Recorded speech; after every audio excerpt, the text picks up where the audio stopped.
WJBF live Viper 6, skies dry all across Georgia, Carolina. You're watching WJBF News Channel 6, where you get your most accurate forecast first. Coming up tonight as we head towards 8 o'clock, real nice once again, mostly clear, 78 degrees. Live from Television Park in high definition, coverage you can count on. This is WJBF News Channel 6 at 5:30. Washington's Navy Yard is reopened 3 days after the mass shooting that took 12 lives. But tonight, the investigation continues on News Channel 6 at 5:30. Good evening, everybody. I'm John Hart. And I'm Kimberly Scott. Thanks for sticking around for News Channel 6 at 5:30. Taking a look at your local headlines at the bottom of the hour. 2 people are dead after an accident in Aiken County early this morning. It happened at the intersection of Highway 125 and Tisdale Street in Jackson, South Carolina. South Carolina Highway Patrol is investigating. Mike Paget Highway should reopen tomorrow at the Richmond County-Burke County line. The rail line opened today after that train derailment there on Tuesday. Work will continue throughout the weekend. More Augusta department heads are going before city leaders to submit their 2014 budget proposals. Well, last week, both the sheriff and the fire chief proposed 5% raises for their departments. Excuse me. Continuing our big story out of Lexington, South Carolina, the winner of last night's Powerball drawing is still a mystery, but there are new clues and new changes coming to the lottery. I'm going to get through this without coughing. That may make you the next big winner. Lana Zach has the details. Lottery officials in South Carolina could barely control their pride. It's just great.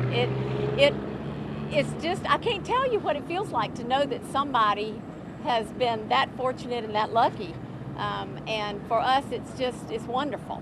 Among the 356 tickets sold at this Murphy's gas station in Lexington was the one ticket that won it all. The big story is there's somebody out there who is $399.4 million richer than they were this time yesterday. Nearly $400 million will go to the winner. But if you didn't win this time, better luck next. No, really. You may actually have a better chance of winning next time. The odds of winning a Mega Millions lottery prize is improving from just 1 in 40 to 1 in 15. It would be awesome. Awesome. And as Mega Millions is improving their odds, they say they're also improving their prizes. Usually, if you hit 5 out of the 6 numbers, you win a cool $250,000. But starting in October, that number will soar to somewhere between $1 million and $5 million. And with all that cash comes big tax dollars, and that's why South Carolina is singing. We really hit the jackpot in South Carolina this time. They don't know for sure if the winner lives in South Carolina or was just passing through, but they're hoping that it's a resident and looking forward to collecting between $12 and $15 million in tax money.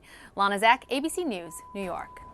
Continuing now with a consumer alert, massive layoffs expected for the smartphone maker BlackBerry. According to the Wall Street Journal, the company will cut up to 40% of its workforce by the end of this year. The layoffs will be in all departments and will happen in waves. BlackBerry stock fell as much as 5% from its peak on Wednesday and has failed to jumpstart sales despite releasing new phones and software. And there's Facebook news as well. You ever like something on Facebook or sit there and debate back and forth whether you should like something or not? A U.S. court has ruled doesn't matter. Likes are now protected as free speech under the Constitution. This after employees at a sheriff's office in Virginia lost their jobs. They expressed support for their boss's opponent by liking the opponent's Facebook page. Well, Facebook and the American Civil Liberties Unions got involved. The decision reversed an earlier ruling that said likes were just button presses. Like away. Meanwhile, the U.S. is facing the latest budget battle as the government shutdown looms just 11 days away. Not only does the government run out of money on October the 1st, the nation is set to hit the debt ceiling and go into default starting in mid-October. Republicans say they'll only vote on a spending bill that defunds Obamacare, and that's not expected to go anywhere in the Democratic-controlled Senate. Now, the U.S. has been threatened with a government shutdown at least 4 times since 2011. And with some changes coming to the healthcare industry, getting through it all may be a little challenging for you. That's why News Channel 6 is here to help you navigate through the process. Send your questions to careact@wjbf.com. We'll take those questions to the experts and share the answers on News Channel 6 at 5 o'clock every Thursday beginning September the 26th. It is healthcare coverage you can count on right here on News Channel 6 and on the web at WJBF.com. Just a few days after the fatal shooting at the Navy Yard in Washington, employees back to work today. Meanwhile, officials are finding out more about the shooter, Aaron Alexis. Karen Travers has more.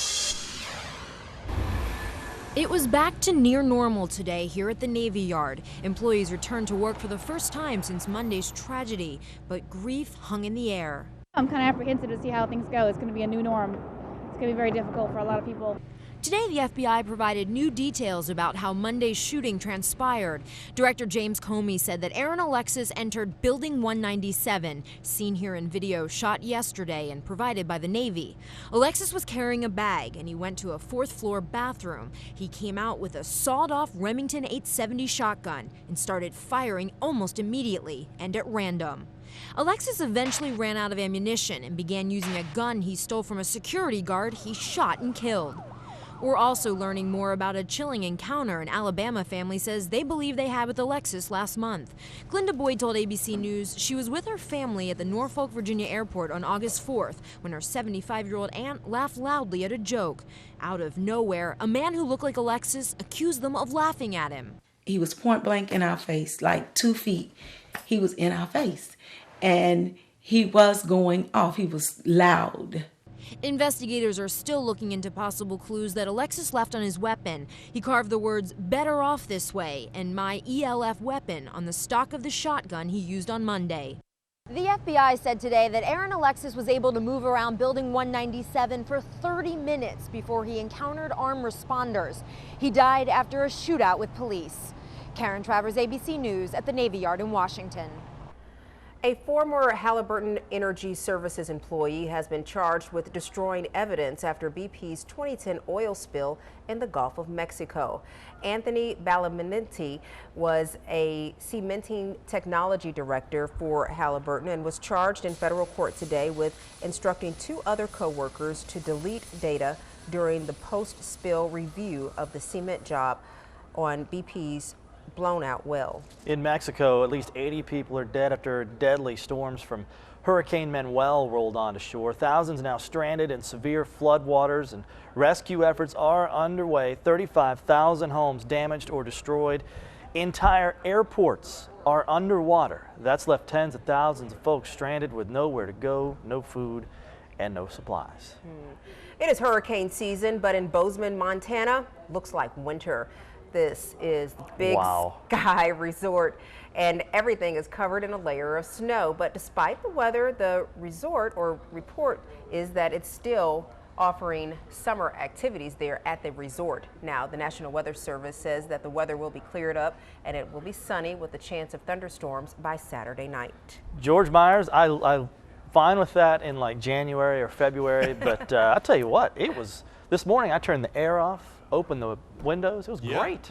Been driving home last night. I actually put up the windows in my car. It was too chilly to have them cracked, and so it's kind of, kind of a bracing situation for us. We haven't seen it in quite a while, but look forward to some more nice temperatures over the next couple of mornings. Had lows in the 50s this morning. Right now, though, we've warmed to 85, 83 degrees in Thompson, 82 in Aiken, 83 in Hepzibah. WJBF Live Viper 6 shows dry conditions all across the CSRA. Haven't seen much rain this month, but a few showers will begin to creep into our area by the weekend. Forecast for tonight, another good one coming up. 78 at 8, 69 by 10, and by midnight looking at 67 degrees. Winds will be calm. More on our rain chances when they'll hit this weekend in just a few minutes. John, Kim.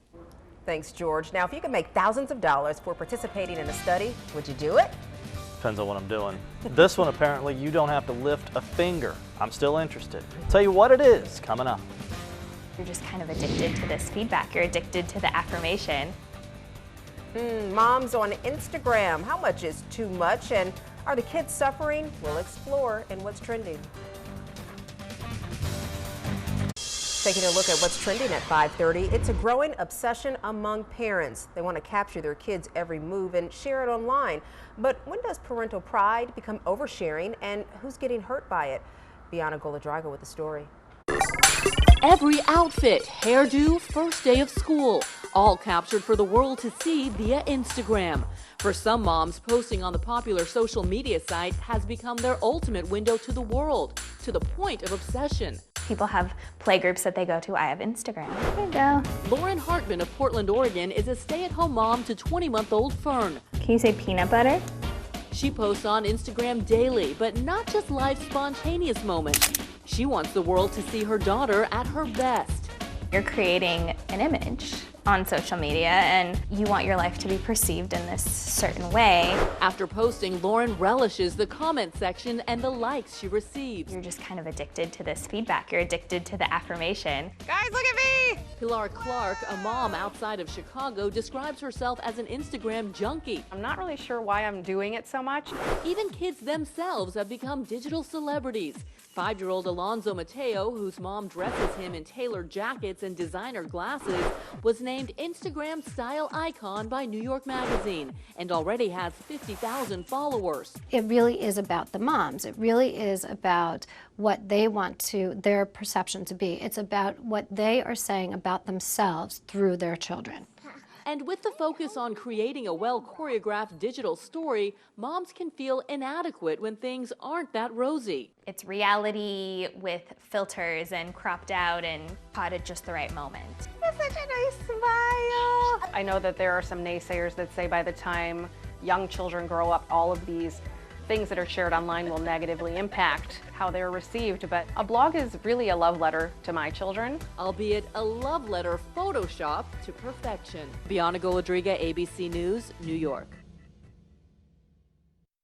By my swimming. And if that didn't do it, here's even more proof that we have way too much free time. The latest video game craze, Grand Theft Auto. I forget which one this is, but anyway, it has made millions upon millions in sales already. $800 million in its first day on the market Tuesday. That's about 8,300 American stores holding midnight openings to meet demand for the game. The original version came out 16 years ago. That's hard to believe. It makes me feel old. The series has been controversial because of its violence. I've never played it, but I've watched people. It's one of those things that actually you can watch somebody play it, and it's like a TV show. You're kind of entertained by it. Okay. Yeah. You ever seen it? Well, on news reports, not in real life, not in person. I don't have that much time to do that. Anyway. But you know what? I do get caught in a Candy Crush, and I'm like, I need to be doing something else. I know, but I'm just going to do this one more puzzle, and then an hour's gone by. I know.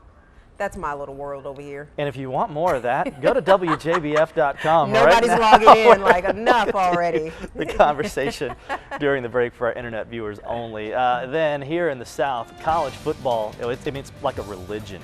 But do you have this much spirit? Dyeing your pet with your team's colors. Ooh, we'll talk about it coming up. But first, you can make $18,000 laying on your back. Intrigued? Tell you how next. Today's high, 86 degrees, had a morning low of 55, nice and cool, but still shy of the record of 45. No rain today, but we'll save that for the weekend. We'll tell you about it coming up. Now, weather coverage you can count on. WJBF Live Viper 6. Another beautiful late summer evening coming up. Mostly clear skies, temps in the 70s. Winds will be calm. Tomorrow, a cool start, though not quite as chilly as it has been the past couple mornings. Look for low 60s to start at 8 a.m. 77 by noon, 86 for your high. Winds east at 5. No rain tomorrow, but a few showers are possible as we head towards the weekend. This morning, 55 degrees. This was our coldest temperature since way back on May 27th when we hit 53. So it's been a long time in coming, many months. 55 degrees this morning, but look for a bit of a warming trend over the next few mornings before we cool off again. Right now, 84 in Augusta. After that, a high of 86. You'll see 82s in Greenville, 84 Atlanta, Macon, 93 in Waycross. I don't know if that can be right or not. That's awful warm. We'll check that one, but you'll see low 80s in Savannah as well as in Charleston. As you take a look at our two-state radar and satellite, you'll see relatively clear skies all across the two-state. A few showers across northeastern Florida and some showers in and thunderstorms across Mississippi and Louisiana, but here at home, skies dry. WJBF Live Viper 6 showing no rainfall across Georgia, Carolina. And as you check out our forecast map, as we push into the next couple days, we'll see at least a hint of shower and maybe some thunderstorm activity returning. So tomorrow morning, partly sunny skies, another great day ahead. And as you head towards football Friday night around 7 o'clock, 7:30, we're still dry, still mostly clear skies, but watch to the west. Here comes a frontal boundary. Clouds increase during the overnight, so we have a partly to mostly cloudy start Saturday morning, but all the showers early Saturday still well to our northwest and to the north. As we push towards the afternoon, the front closes in. Rain chances begin to increase across our western counties. So by 5 o'clock, some showers in our western counties. And as we push towards the supper time hour, early evening, and a chance of showers for the rest of us, and maybe a thunderstorm, and a few showers could linger into Sunday as well as that front slowly pushes across the CSRA. Then sunshine back in town as we head towards the upcoming weekend. So here's that 6-day forecast. Tomorrow, sunshine, 86 degrees. Saturday, we'll kick it off with a bit of cloud cover, but the showers should hold off till later in the day with a high of 83. By Sunday, a chance of a shower or two with the highs of only 80 degrees. Then for Monday, Tuesday, and Wednesday, mostly sunny and real nice. Highs low 80s, morning lows low to middle 60s. So watch out for those showers late Saturday. Otherwise, looks like Saturday, pretty good day for the outdoors. We'll have more coming up at 6 o'clock. John, Kim? Thanks, George. Brad Means is getting ready for WJBF News Channel 6 at 6. What's going on? Well, John and Kim, our coverage of the big Powerball winning ticket continues. A ticket sold right down the road, as you know by now, in Lexington, South Carolina. But as sweet as the cash is for that man or woman, it is pretty good for others throughout South Carolina as well. Others that could include your children. The story right here on News Channel 6 at 6. All right, Brad, okay, here's the thing. What if we said we'd give you $18,000 and you don't even have to get out of bed? Could be yours. It is a new study by NASA. Here's the deal. There's a catch. You have to lie in bed for 70 days and you cannot get up. You can read, you can play on the computer, you can watch TV, you can even work from home, but you have to stay on the bed lying down for 70 days. The purpose is to research the effects of long-term space flight on the human body, the kind where you're strapped in for weeks. It's that last sentence that I have a problem with. Strapped in? If you're just laying in bed and you can roll around and stuff, but are we talking like strapped, like can't move? Because I'm very claustrophobic. You'll get bed sores. That's what I was thinking. You have to be able to move around a little bit. I'm going to read it because you know what? I could do that. I wonder if I could do like live hits every day, or I could take FMLA. You're going to get paid and also get the 18 grand. Hello, this is America. What are you thinking about? Anyway, how much is too much team spirit? Would you go as far as to do this to your dog? I wouldn't do this to my dog. I might dye my dog another set of colors. Oh, yeah. We'll tell you the story next. Una absolutely loves the attention. She loves the attention whether she's in color or not. And of course the color brings more attention, which makes her a happier girl. That's Una, the poodle. She's owned by the lady you just heard from, who is the president of Elite Group of Pet Stylists. Ms. Brown has transformed Una into a living, breathing symbol of her true love for Alabama. This specialty dye will last for about 9 months. That's a little less white, a little more black. Red and black. Be perfect for her. We'll see you tonight at 10 o'clock on the CW Augusta. In the meantime, count on 6 for more coverage you can count on. Goodwill Industries graduating its first class in the culinary school after a year of hard work. That's coming up at 6. Coming up for tomorrow, start your day at 62. By noontime, we're at 77 with sunshine. We'll check out that weekend forecast, which calls for some rain, coming up at 6.